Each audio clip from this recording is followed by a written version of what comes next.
Hey, welcome to the Strategic Success Podcast. I'm your host, Courtney Fricke. Thanks for tuning in.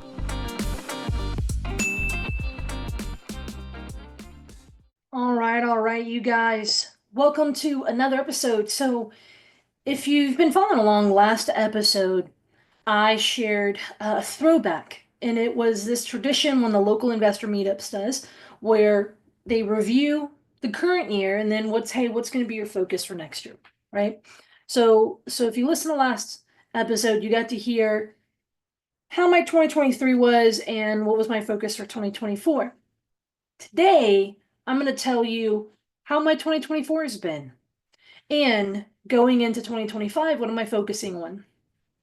As a year starts wrapping up, these are things I've been thinking about for probably the last month and a half, just letting my thoughts wander, like really starting to just think toward this. So let's go ahead and jump into this. These are things that I've been pondering for a while.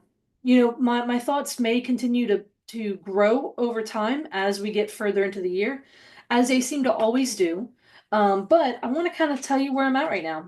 I have some notes. I'm going to be referencing them sometimes, but know that my goal here is to give you an honest reflection of what I've been seeing and my journey as an investor. And then from there, I want to tell you, hey, where do I think there might be some opportunity? So let's get going. So I have continued to see basically the bad deals done of 2020, 2021, 2022, and 23. I am seeing them come to roost. Meaning investors who bought thin marginal deals and between transaction volume really slowing. Some would argue there's a point they halted, but for sure they have decreased and have slowed. 2022, there was like a ramp down, and then 2023 is when we really saw it. But then 2024 as well, we've seen this lower transaction volume. And so that has impacted a lot of things. But so what does that mean? It means rentals are taking a little bit longer to move, or um, or you're at a more compressed rental price, right? Um, Depends on what the product is, depends on where. We had some rentals that were sitting for a while we had others that went. I mean, I factored in one of my rentals this year would take 3 months to rent, and it took 72 hours. And I'm like, well, where did that come from? Um, Goes back to what I said for 20, my last video was that I am learning that my team does have to have skills. I am finding weak points that, maybe I had given a lot of grace, and I'm starting to see more and more of the lack of sharpness in certain team members. And so we're having conversations around it.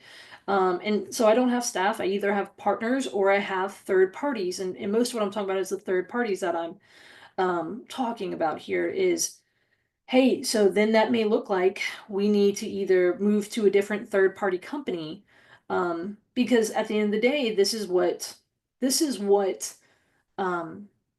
a difficult market is exposing who has skills and who doesn't. Because when the market's easy, the winds against your back. I mean, there's a lot that you have assistance, like a handicap. But when a lot of that's removed, now it's a lot more visible what's going on. All right, so still seeing, um, a lot of investors, deals aren't going as planned. So for example, if something's taking longer to rent and you've got a monthly payment to make, or a lot of folks who are, their properties are taking longer to sell on the market, right? So longer days on market. Lenders, as a creative finance person, someone who uses true private money, like normal individuals who lend on my deals, lenders don't always call me, because I don't use their products, but I mean, we're cordial, right? I had a number of lenders call me this year in 2024 saying, hey, Courtney, I need you to help with the situation. And in the lending world, something called a tape is basically it's a tranche of notes. It's a cluster. It's like a portfolio. Um, and there was three different situations where, I had a hard money lender. I had and then two of them were asset-based lenders that were coming to me where either it was all the same investor, two of them where it was all the same investors, and then the other one where it was one investor but multiple different types of loans. So like, let me say this a different way. One of them, it was one lender, and it was hard money loans, and they had multiple people that they were foreclosing on because they couldn't refinance in time, or they couldn't um sell it on the market, their flip, right? So that's one lender, and that was the hard money stuff, so different investors. But then the other ones was one lender, and it was an entire portfolio. It was two separate portfolio loans of multiple clusters of properties for one investor, but it was two different bundles of, you know packages of these properties. um and the other one was, it was a mortgage broker that did asset-based lending, and so it was one investor, but there were so many different properties, and so many of them had balloons coming up, and it was, they were struggling to refinance, struggling to sell, stuff like that, right? So that was interesting for me to start seeing, was this level of distress with lenders. And I even, for the very first time, I had an REO lender. Again, I don't generally buy REOs. I like dealing with sellers, and I like buying with creative financing, but I made them my cash offer. It was significantly low on this REO. But then when I said, or if you'd be open, you could seller finance it to me. But I'm not going to go figure out those terms unless you're seriously willing to consider it. And they said, yes, send it. And so I submitted my offer. They did not want to take it. But that next morning, I was speaking to a nationwide group, and I mentioned it, and they said, hey, they were actually seeing that up north. They had seen it with another REO company as well. Those things was actually surprising to me. Maybe they may, start taking those offers, right?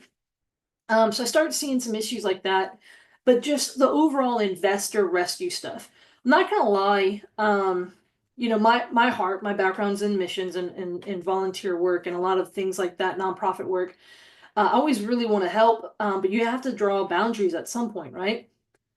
And so there was a level that there was just folks I couldn't help, right? And I had to give them the best advice I could, but unfortunately, there were difficult situations where I'm like, man, like that was a bad deal to begin with. It's just you've gotten away with it for so long, right? Like that was a deal you shouldn't have got into in the first place. Um, that actually caused me to pull back. Like I started seeing so many of those that it actually caused me to pull back and be like, self-reflect. Is there anything that I'm doing in my properties, in my portfolio, that could lead me to get in a vulnerable position like that? And I kind of pulled my foot off the gas in 2024, as although that was one of my biggest focuses, was to put my foot on the gas and really go after things. I was kind of like, look, when the waves are rocky, um, there's it's difficult. There's less people who can weather the storm, but you also want to make sure you weather the storm, right? So there's like less competition out there in the streets, but at the same time, you want to be able to get through it and come out on the other side. And so by seeing a lot of investors who were in some ways getting kicked off real estate island, to take words from Mike Cantu, but or others who were just taking really hard blows, it had me reflecting. And so this year I wasn't as aggressive as I would have liked to have been. More on that for 2025, but it did lead me to take some more defense. And so how did I take defense? I sold some properties, whether I wholesaled them, bought them and then sold them, or bought them and sold them on financing. And those were all ways for me to stack cash today. One of my defensive plays is cash in the bank. I know some people that is a comfort blanket, like it's a comfort thing. Some people it's nails on a chalkboard, right? But for me, it's really been deals with equity and cash in the bank that has always been, and the ability to access that equity on those deals, have always been a sense of something I can run to, right? Like it as need be. So in the short term, I did a lot of stacking in cash. I think there's one property that I'm gonna regret selling. But it was a short-term decision where I said, hey, the business would be better off if we sold this today versus kept this long term. And so it was a more strategic play. One of the other things I started doing was buying properties, selling them on financing. And what I did was those notes, basically the monthly payments I was getting, I paired them up with one of my long-term legacy properties because of the insurance crisis, and 2024 was a property tax year, right? In Louisiana, taxes went up. What that caused me to do is, I mean, again, cash flow was impacted. So what happened? I went ahead and I made sure that I wanted to some of my properties that were getting hit the most with the insurance crisis or whatever. I did some deals where, again, it was cash flow basis. So these, seller finance notes where I have money coming in and they're pairing with one of my long-term deals as a supporting role. And so like, for example, I have one deal that it's bringing in I think it's 424 a month. And I have one deal that's $230 negative. So what did I do? I did that deal and I'm pairing them together. And so, but the one that I bought and sold on seller financing was a property I would never want to own. It's not something I care to own or care anything along, those lines. And so what did I do? I was able to go ahead and really, um, those were long-term plays. Okay. The strategic decisions to, um, the strategic decisions to, like, for example, wholesale something and get cash today, that was a strategic decision so I can keep playing long term, right? But then some of these, again, doing deals with deals that I would necessarily not want, that takes a level of skill set that I really am thankful that I've learned over the years, is to say, hey, when a deal comes across my desk but I don't necessarily want it, is there still a way that I can use it in a supporting role to help my portfolio? So those things have been helpful this year. So I've done a few of those. The other thing is there were some properties I wanted to sell that I owned with partners. And it's just, I mean, we put a handful of them on the market and they just were sitting. And, we started one of them, 205, 215 might have been the ARV at that point, but it was kind of hard to say. So we started at like 190, 195 on MLS. And then we were down at 160. And we're like, we could go all the way down to 110, but would someone even pull the trigger? And so when we looked at that, we said, we were willing to sell at the 160 just to tap into some of our equity. We had a lot of properties with equity, but the really low loans, so we didn't want to go do a whole bunch of refinances, right? The getting a whole bunch of seconds kind of started getting a little tough. So what we ended up looking at was, we put some properties for sale and for rent, and whatever happened first, that was the fate we took. Because we didn't want to drain. There was a period where we were draining our accounts with our operating accounts where we were putting a strain on them, right? They're just sitting on the market. And again, cash in the bank is that safety blanket for me. So I was like, hey, I want to go back to safety. I want to go back to stability, right? And when the market improves, then we'll sell. We did have some free and clear properties that we did put some private money loans, some safe, properties where we got the loan at 50% what it's worth versus, fully maxing it out. So we can give a safe loan and take a safe position, so that we could, that was how we put some cash back in the bank. So those are some things when it's difficult to sell, say, hey, what can I do with my equity? And so I really had to rely on my tools as a deal maker a lot this year.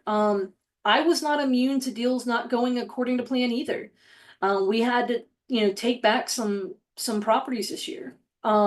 Where I had sold them on financing, had to take them back. Things didn't. I had some deals that, I have a very very high conversion rate. If I go on a contract with something, I generally close. But this year, there was a few that I didn't close. And a lot of that was either things changed in the market and it changed with the deal, or um, some of them we told the seller up front this would be a long shot. Had to raise maybe a large down payment with private money. Different things like that. But or I had options that I let expire because it wasn't. And I could have gone back, and some of them I could have gone back and negotiate. Some of them I decided to go a different path.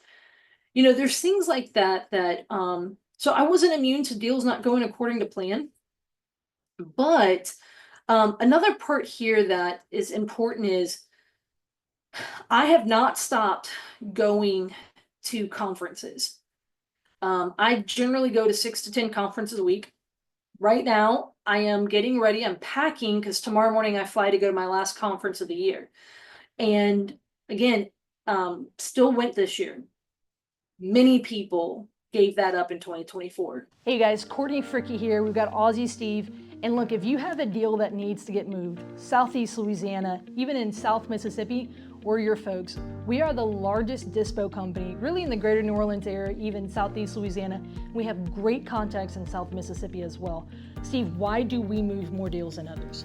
Just we're very deep in this market, so Greater New Orleans can be really confusing for national wholesalers. The comps are hard. We change block for block. We got flood zones. We get a lot of hurricanes and the likes, and just a lot of the national platforms don't have the buyers on their list.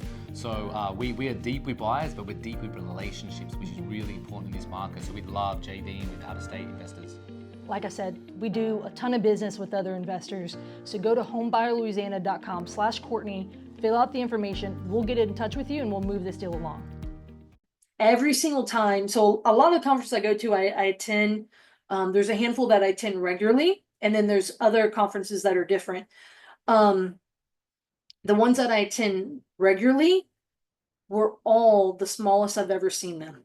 Tomorrow, this weekend's conference, I'm hoping that's not the case, but my gut says it may be.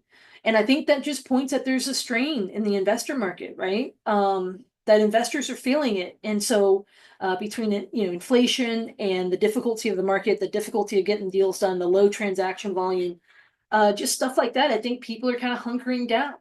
More on that in a few. So I had to rely on my strengths, my different tools as a deal maker. And that's why going to these classes have been critical, because it keeps me sharp. As a creative investor, these are creative conferences, and so I'm around other creative investors. I'm around people who've been around for decades.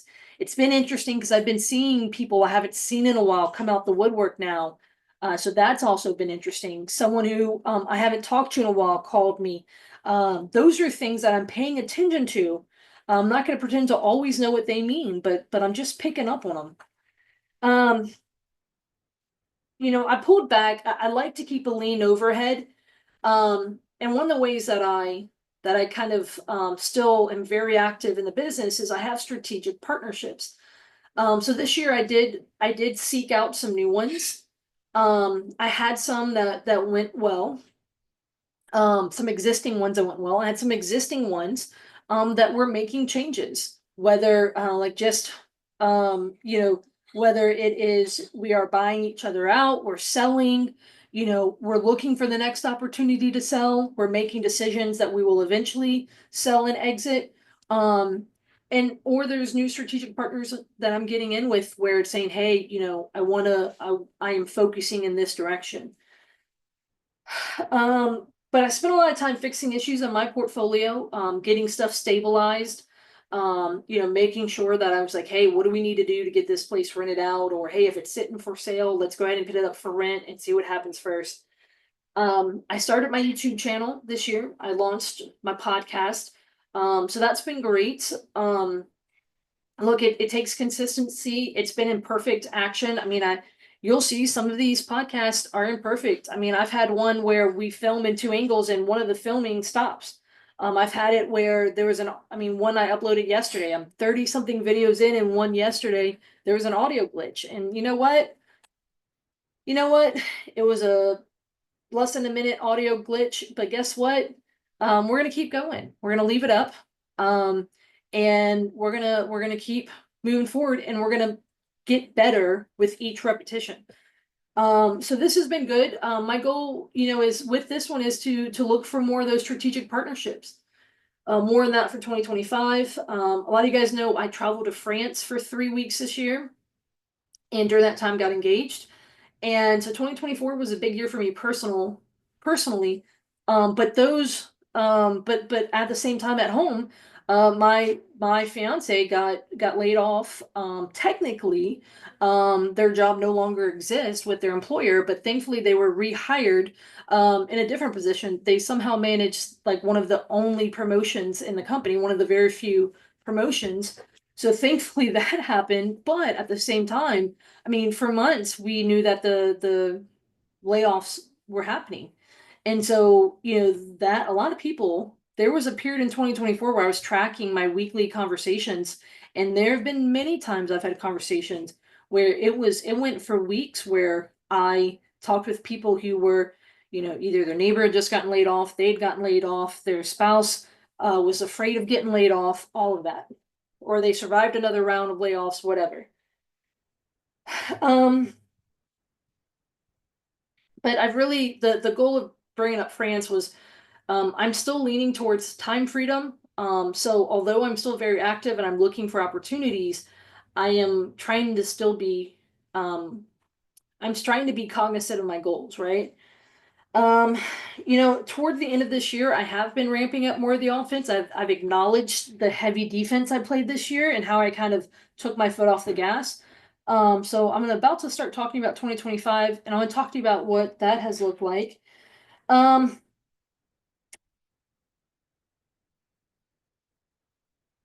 I think I covered everything.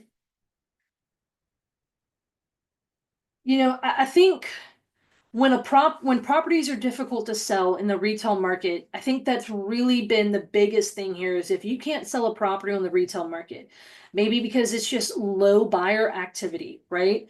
Or maybe it's a quirky property, or maybe, hey, it's low equity or whatever. I mean, that's really causing some, forcing you to problem solve. And so, this has definitely been a year of, how sharp are your skills? And so I do think that that's a big part of 2024. Let's jump into 2025. I feel like I've been rambling. Um, all right, so what am I looking at in 2025? I want to keep expanding my strategic partnerships. And why do I do that? And when I say strategic partnerships, it's I want to spend more time with this person or start doing more deals with this person or whatever that may look like. For a number of reasons, it helps me stay in my lane. So maybe they're good at something that I'm not.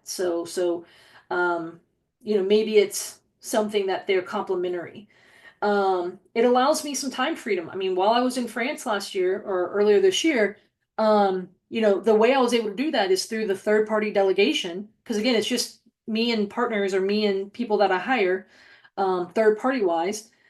Um, it was, hey, look, you guys are running things, and don't call me unless, after the fire has, happened and y'all call 911 type of thing.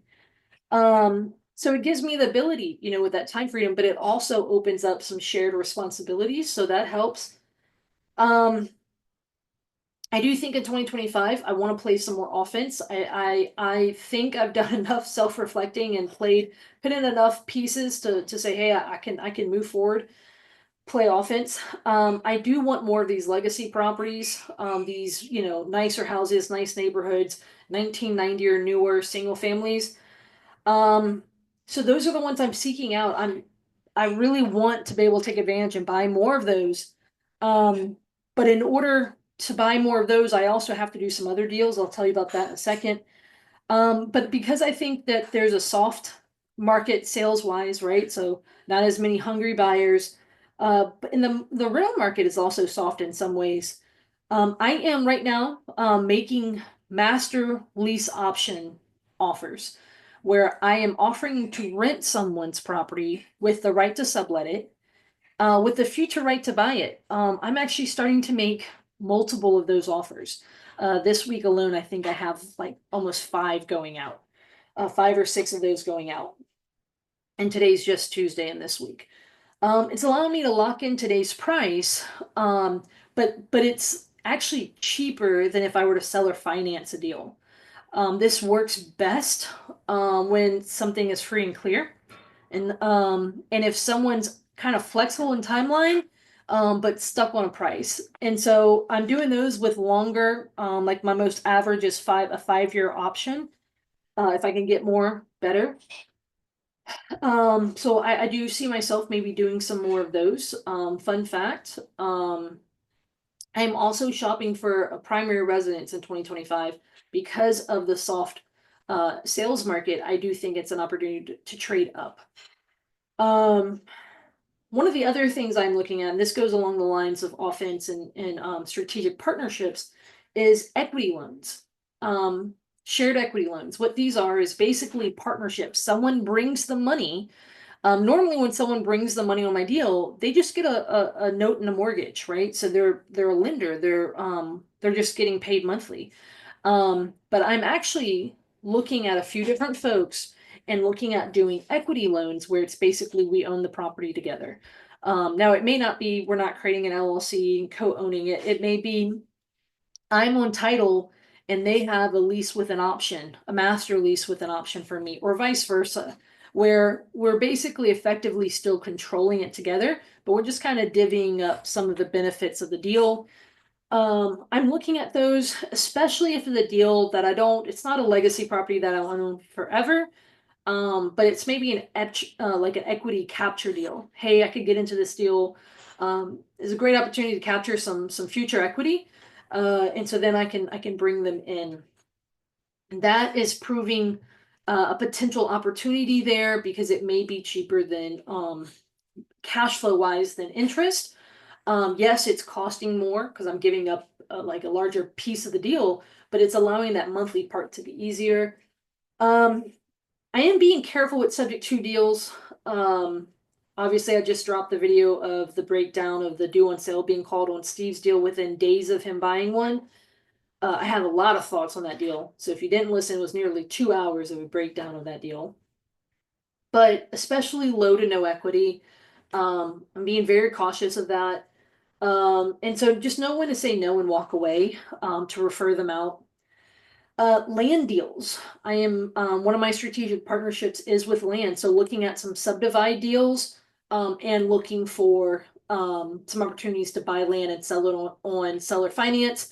That allows me again to get more cash flow that is not as high maintenance as a single family house. Meaning, if the AC is not going out on you, the insurance is not skyrocketed. And so that is something that by having a handful of what's called notes, right? Stuff that you sell on financing, it's cash flow, but it's depreciating, right? They're paying it down. That is literally just what I call a supporting character, a supporting role in my portfolio. I am absolutely, if I'm going to buy more long-term stuff, I need more supporting characters because it's a difficult market to have the long-term stuff in.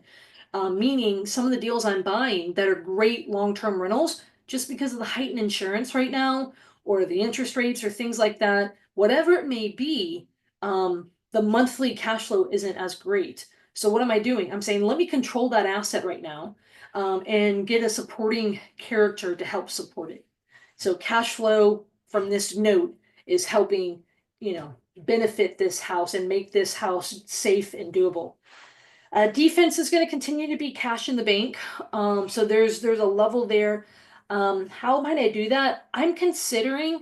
Um, I'm considering potentially selling some notes that I have just for a lump sum.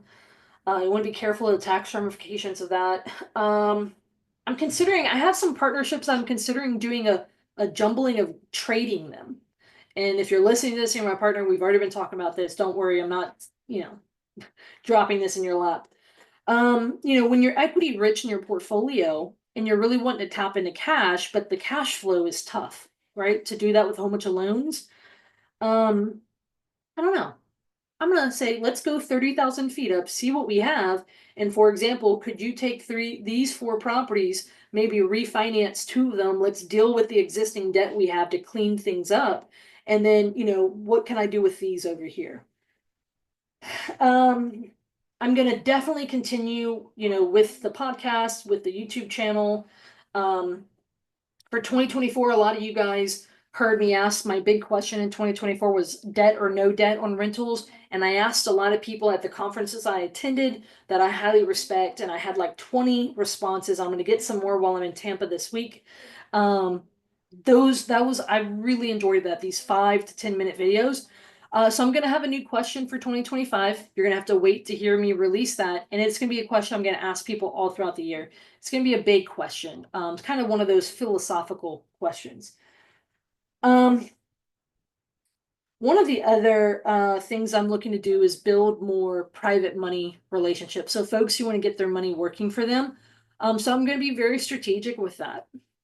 I'll be honest, that's people who I meet at pickleball. That might be me getting involved in something locally. So I get to know maybe some business owners or some different folks again, so that I can get to know some folks who may be a good opportunity. They may be a good, it may be a good opportunity for them to want to partner with me on my deals. Um, I do see some opportunity with mom and pop new construction. That is something I'm keeping my eye on. Although there's this big conversation around the demand for inventory, watch how stuff is moving. There's some segments where I've had multiple new construction deals on my desk, and I've never had new construction on my desk in 10 years. Um, all right, last thing here is to my friends in the retail industry. So, meaning the retail real estate industry. So, these are my real estate agents, the title companies, the processors, the lenders, the insurance, the home inspectors, contractors, all the supporting roles in real estate, including though the real estate agents. I'm seeing a lot of them struggle. And because I run a referral-based business and repeat-based business model, these are a lot of people who have helped me over the years. And so in 2025, I really want to help give back to them. So I do see myself doing some more workshops, but I will be doing some workshops geared toward helping my friends in the real estate industry, right? Realtors, lenders, you name it, become investors. And it's basically the who, the what, the when, the what, the how, the why of practically what's the blueprint to start investing. Because I'm seeing so many of them struggle. At this point, I'm starting to be able to count on more than one hand how many are facing foreclosure personally, or they're getting some pretty strong hits to the gut, just because transaction volume is down. I have a few contractors, handymen, different folks who have been with me for years. Again, not my staff, my crew, but they've done a lot of work for me that I'm saying, hey, call me when you're slow. And they're calling me more consistently, right? So, how can I help my friends, right? And so there's things that I'm looking at doing. What can I do? There's going to be some workshops I'm going to do for the industry specifically, because I know one rental property could help, or one note could help income wise when a commission check isn't coming in. Those are things I'm thinking about. I'm still planning on doing some topic specific wise deep dive workshops. So I will be doing my safe subject to workshop again. Um, as far as some other ones, I'm considering doing another new class that's been on my mind for a while to deep dive. But I may bring some other ones back. My goal with these has always been just to help the investor community learn more, do deals better, do deals safer. And so that's really what I have on my 2025. This got longer than if the Westbank meetup would have interviewed me. Maybe that's where I went wrong. I should have had Emil come interview me and put me on a timer. But those are some of my, outlook for 2024. Still a really good year for me. Still standing, still fine, not sweating, and I'm okay. Obviously some things haven't gone exactly as planned, but I'm not sitting here with a bruised face. I'm not sitting here, barely making it across the finish line at the end of the year. I'm okay. And guys, I want to encourage you, by playing defense, I believe you can stand in the same position. So keep that in mind. 2025 is looking, I do think it's going to continue to be low transaction volume. I don't think that the interest rates are going to change drastically. And so I think it's going to be similar. It's going to be interesting to see with the new, once there's going to be a change in presidency, what's going to happen there. Paying attention to those things. So, but again, what I'm seeing right now, I think we're going to continue. So there's a level here that now I've gotten my footing. Now I'm going to safely put the foot on the gas. And that's going to require some strategic partners. That's going to require some more tools in the tool belt and sharp skills and knowing when to say no and knowing when to say yes. So hopefully you guys have had a great 2024. I'd love to hear how your year went as well.